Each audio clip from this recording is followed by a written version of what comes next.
The landlord looked at me like I was invisible and said, "I don't rent to immigrants."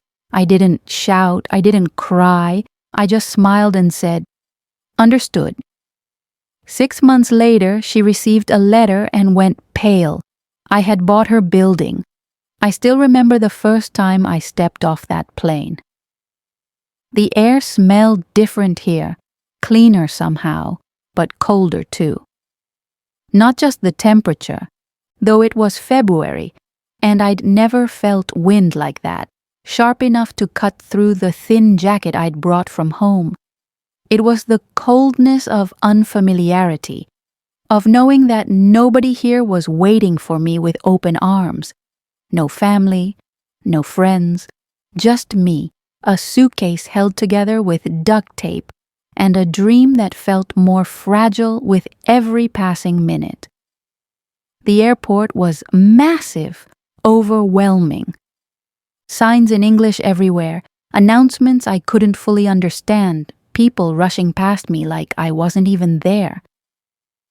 I stood in the arrivals hall clutching my documents, my heart hammering so hard I thought it might crack through my ribs. This was supposed to be the beginning of something better. A fresh start, the American dream everyone talks about.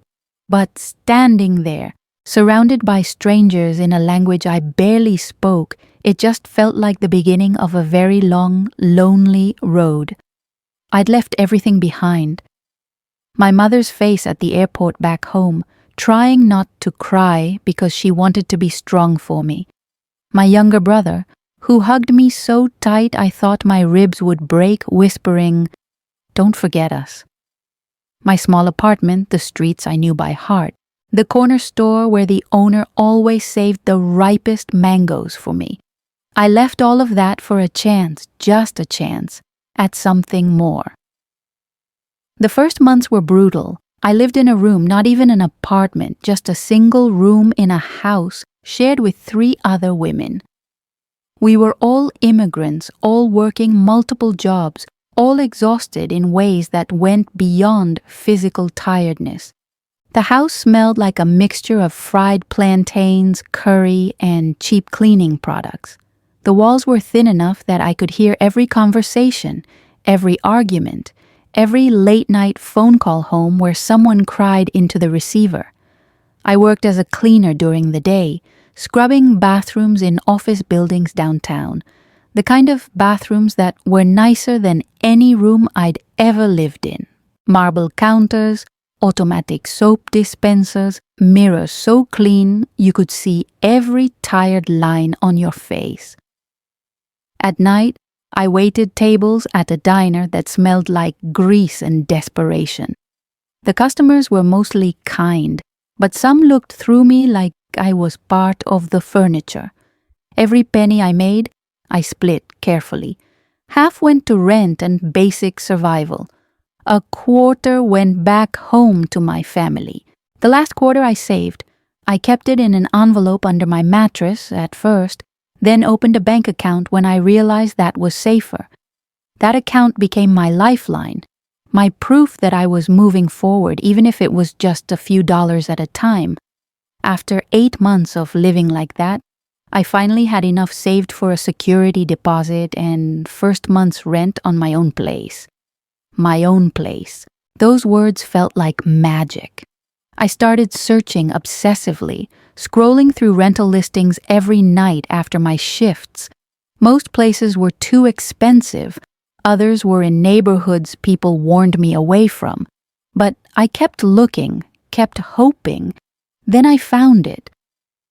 A small 1-bedroom apartment in a neighborhood that wasn't fancy but wasn't dangerous either. The listing said it had hardwood floors, a small kitchen, and a window that faced east so you'd get morning light. The rent was exactly at the top of my budget. It felt like fate. I called immediately, my hands shaking as I dialed. A woman answered, her voice polite but distant. She said her name was Mrs. Patterson. She asked a few basic questions, and I answered everything as clearly as I could, trying to hide my accent. trying to sound professional. She agreed to show me the apartment the next day. I couldn't sleep that night. I lay on my mattress on the floor, imagining what it would be like to have my own space, to cook a meal without negotiating for stove time, to take a shower without worrying someone was waiting outside the door. I imagined painting the walls a soft yellow, maybe hanging curtains I'd sew myself. I imagined calling my mother and telling her, "I have my own place now, I made it." The next day, I put on my best outfit, a simple dress I'd bought second-hand but had carefully ironed, and took the bus across town. The building was older but well-maintained, red brick with white trim around the windows. When Mrs. Patterson opened the door, I smiled my biggest, most hopeful smile. She was a white woman, probably in her late 50s, with short gray hair and reading glasses hanging from a chain around her neck. Her smile was polite, professional, but it faltered just slightly when she saw me. The apartment was perfect. Hardwood floors that creaked gently under my feet, a kitchen with white cabinets and a window over the sink, a bedroom just big enough for a bed and a dresser. The living room had a large window that let in streams of sunlight, and I could already picture myself sitting there on Sunday mornings with a cup of coffee. This was it. This was the place I'd been searching for. Mrs. Patterson handed me an application form and a pen. I started filling it out carefully, printing each letter as neatly as I could. I was halfway through when Mrs. Patterson cleared her throat. I looked up, still smiling. She shook her head slowly and took the clipboard back from my hands. "I'm sorry," she said, though her tone didn't sound sorry at all, "but I don't rent to immigrants." The words hit me like a punch to the stomach. I blinked, certain I'd misheard. "Excuse me?" She sighed, like I was making this difficult for her. "It's nothing personal. It's just, in my experience, your people tend to be problematic. Late payments, too many people moving in, noise complaints. I've learned it's easier to just avoid the headache." "Your people." The phrase hung in the air like smoke. I felt my face get hot, that mix of shame and rage that makes your skin prickle. I wanted to scream at her. I wanted to tell her that I worked 2 jobs, that I'd never been late on a payment in my life, that I was quieter than a shadow, but the words stuck in my throat. "I have stable employment," I managed to say. "I can pay 3 months up front if that helps. I have references." She waved her hand dismissively. "It's not about the money, sweetheart. It's about maintaining a certain standard in the building. I'm sure you understand." I didn't understand, or maybe I understood too well. I looked at her, this woman in her soft cardigan, with her polite racism, and something inside me went very cold and very still. So instead I smiled. Not a real smile, but the kind you give when you're too tired to fight. "I understand," I said quietly. I picked up my bag and walked out of that apartment, down those stairs and out onto the street. That night, I lay on my mattress in my shared room and made a decision. I wasn't going to beg for a place in someone else's building. I wasn't going to spend my life proving I was worthy of basic human decency. I was going to change the rules. I didn't know how yet, but I knew I would. The humiliation from that day stayed with me like a bruise that wouldn't fade. I'd go to work, scrub those pristine bathrooms, serve those endless cups of coffee, and the whole time I'd see Mrs. Patterson's face, hear her words, "Your people." It played on a loop in my head, and every time it did, something inside me hardened a little more. Not in a bitter way, though there was bitterness there, but it hardened into something sharper, more focused, determination. I started researching. Late at night, after my shifts, I'd sit with my phone, reading everything I could find about tenant rights, housing discrimination, fair housing laws. I learned that what Mrs. Patterson did was absolutely illegal. But I also learned how these cases actually played out. Long court battles, expensive lawyers, and even if you won, you'd end up living in a building managed by someone who hated you. So I started thinking differently. If the system was rigged against people like me, maybe I needed to change my position in the system. Instead of fighting to be a tenant, what if I became a landlord? The idea seemed absurd at first. I could barely afford rent. How could I possibly buy property? But the more I thought about it, the more it made sense. If I owned the building, nobody could tell me I didn't belong there. I started planning obsessively. I made spreadsheets on my phone, tracking every dollar. I cut expenses everywhere I could. No more coffee from the corner shop. I made it at home. No more eating lunch at the diner. I packed rice and beans. I stopped sending money to my family for 2 months and called my mother to explain.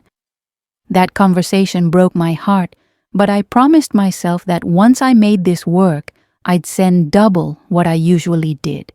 I picked up extra shifts wherever I could. The diner needed someone to work the graveyard shift on weekends, midnight to 8 in the morning. Nobody wanted it. I took it. I worked my cleaning job from 7 to 3, slept for a few hours, worked the dinner shift from 6 to midnight, then stayed for the graveyard shift. My body ached constantly. I lived on cheap energy drinks and willpower. Meanwhile, I kept studying.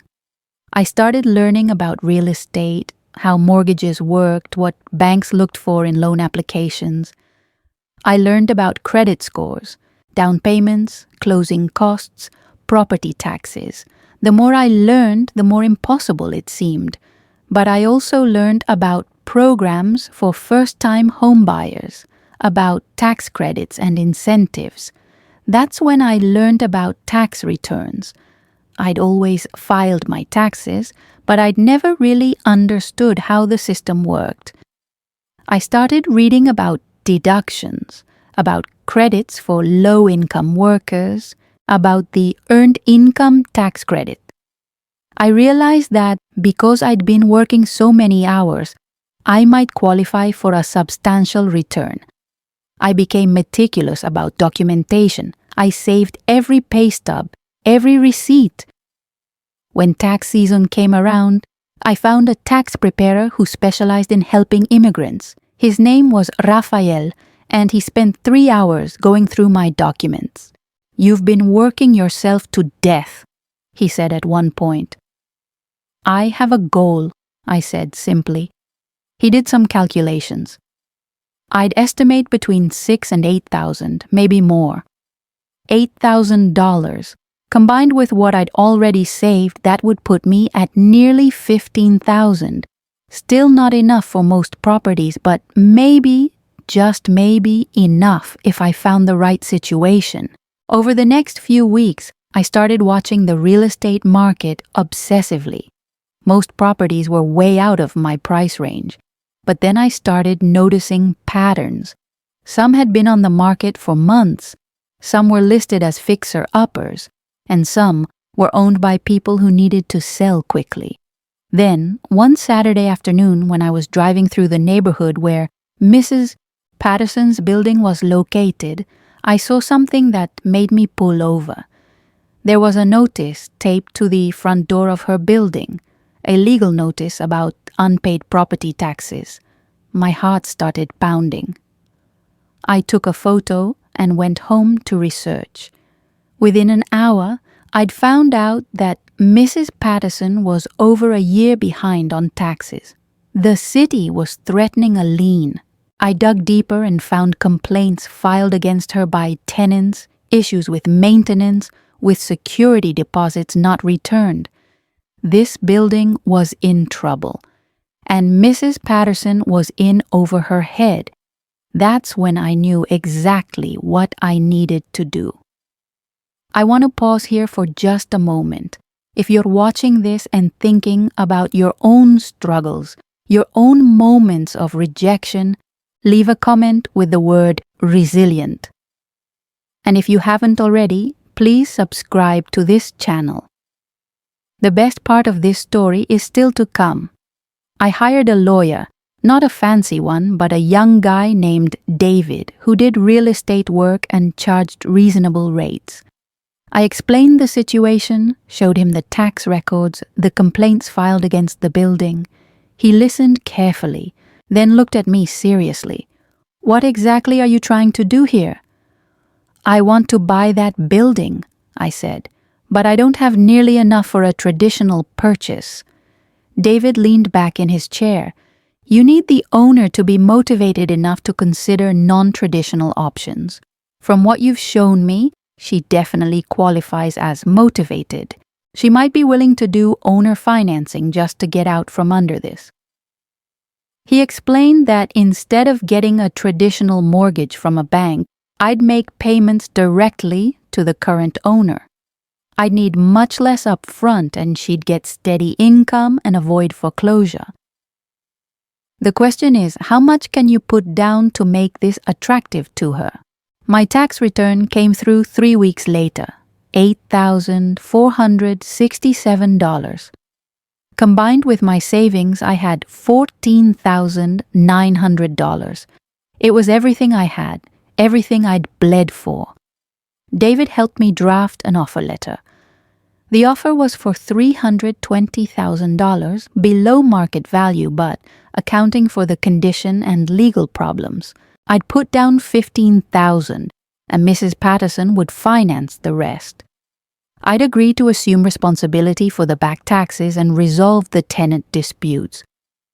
We sent the letter via certified mail, then I waited. 2 weeks later, my phone rang. Unknown number. "This is Patricia Patterson," the voice said. "I received your offer letter." My heart stopped. There was a long pause. Finally, she said, "I want to be clear. This offer is insultingly low." "I understand," I said carefully, "but it's fair given the circumstances." Another pause. "You're that girl, aren't you? The one who came to see the apartment?" "Yes." "This is some kind of revenge scheme." "This is a business transaction," I said, keeping my voice level. "You have a property causing you significant financial stress. I have a solution that benefits both of us." She hung up without saying goodbye, but David called me that evening. "She reached out to me directly," he said. "She wants to negotiate terms. She's actually considering it." Over the next 3 weeks, there were back and forth negotiations. Each concession felt like swallowing glass, but I kept reminding myself what was at stake. Finally, on a cold March morning, David called me. "She's agreed. Can you be at my office tomorrow at 2? "Yes." "Bring a cashier's check for the down payment. And Gabriela, congratulations. You're about to become a landlord." The next day felt surreal. I put on the same dress I'd worn to that first apartment viewing. It felt appropriate, circular somehow. Mrs. Patterson was already there when I arrived, sitting stiffly, her lawyer beside her. She looked older than I remembered, more worn down. When I walked in, her eyes met mine for just a second before she looked away. David walked us through the paperwork methodically. It took almost an hour, both of us signing page after page. Finally, we reached the last page. The deed. Mrs. Patterson signed it quickly, like ripping off a bandage. Then David slid it to me. I looked at the line where it said "New Owner" and signed my name, Gabriela Rodriguez. Those 2 words had never felt more powerful. David handed me a set of keys. "Congratulations. You now own the property at 247 Maple Street. Mrs. Patterson stood abruptly and headed for the door. At the doorway, she stopped, turned back.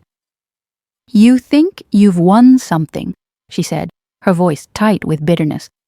"But owning a building isn't easy. You'll see. You'll fail, just like I did." I met her eyes steadily. "Maybe, but at least I'll fail in my own building, not someone else's." She flinched like I'd slapped her. Then she turned and left. That afternoon, I drove to the building. My building. I crossed the street, walked up to the front door, and used my key. I walked up to the second floor, to Unit 2B, the apartment Mrs. Patterson had shown me all those months ago. I unlocked the door and stepped inside. It was empty, but I remembered exactly how it had looked that day. I walked to the window and looked out at the street below. This was everything. The first few months were overwhelming. Suddenly, I wasn't just responsible for myself. I was responsible for a building, for tenants, for everything. The property had 4 units. 2 were occupied, an older man named Mr. Chen and a young couple, the Martinezes. The other 2 were vacant. My first act as landlord was to meet with the existing tenants. Mr. Chen told me about all the things Mrs. Patterson had never fixed: water leaks, broken heat, dripping faucets.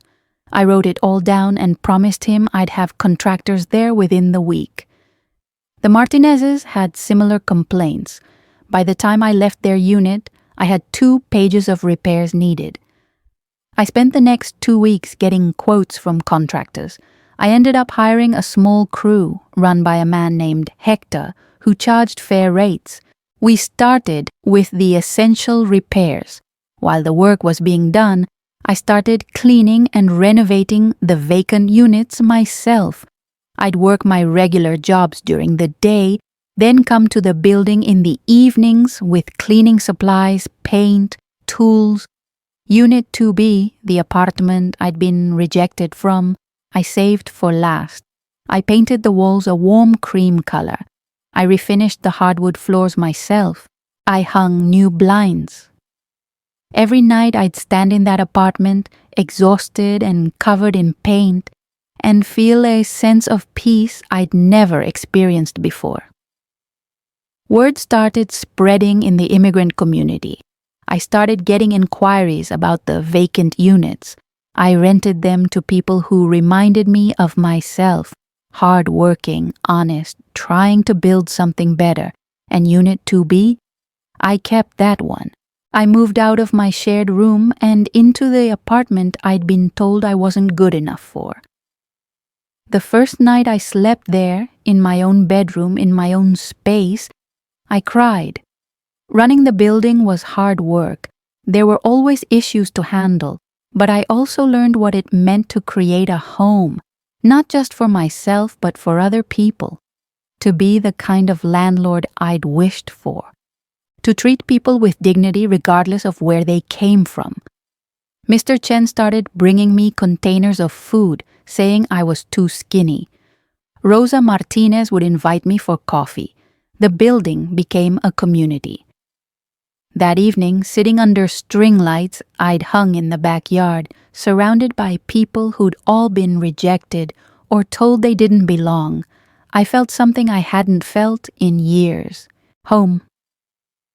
About 4 months after I bought the building, I saw Mrs. Patterson again. I was outside sweeping when a car pulled up. She got out, looking around. The building looked different now. I'd painted the front door, fixed the gutter, planted new flowers. She saw me and froze. "I came to pick up some mail," she said. I brought it out to her. She started to walk away, then stopped. "It looks good. The building. You've done a lot with it." I just nodded. She hesitated. "I want you to know what I said that day. I'm not a bad person." I looked at her steadily. "Maybe not, but you did a bad thing. You judged me without knowing anything about me." Her face flushed. I'd had bad experiences before. So had I said quietly, but I didn't let them make me cruel. She was silent for a long moment. I'm living in a small apartment now, 1 bedroom. Everything I had, I lost. There was a part of me that wanted to feel satisfaction, but all I felt was tired. I'm sorry you're struggling, I said, and I meant it. She looked surprised. You mean that? I do. I know what it's like to have nothing. She nodded slowly. You're better than me, she said quietly. Then she got in her car and drove away. I never saw her again. Life continued. The building became profitable enough that I could pay the monthly note, cover expenses, and have a little left over. I started sending money to my family again, more than before. My mother cried on the phone when I told her I owned a building now. The building became more than just a property.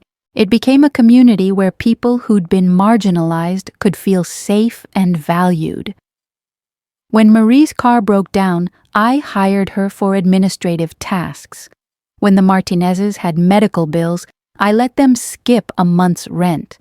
These weren't business decisions. They were human decisions. I learned something important.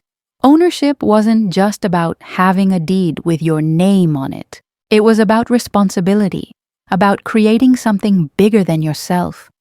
Mrs. Patterson had owned that building for 15 years and used it to exclude. I was using it to include. Same building, completely different outcomes. People started noticing. A local newspaper did a story about me. I got calls from other property owners asking for advice. I tried to help when I could, sharing what I'd learned. The most meaningful moment came about 18 months after I bought the building. I was outside planting flowers when a woman walked by with a little girl. She stopped and asked if I sometimes had openings. I looked at her, saw the exhaustion in her eyes, the hope mixed with fear. I saw myself in her. I don't have anything available right now, I said. But I'm starting a waiting list. When something opens up, I'll call you first. Her eyes filled with tears. Really? You'd do that? Of course. Everyone deserves a safe home. That evening, I sat in my apartment and thought about everything that had happened. 2 years ago, I'd been rejected from this very apartment because of where I came from. Mrs. Patterson had used her power to discriminate. Now I sat in that same apartment, owned the same building, and I was using that power differently, to include instead of exclude.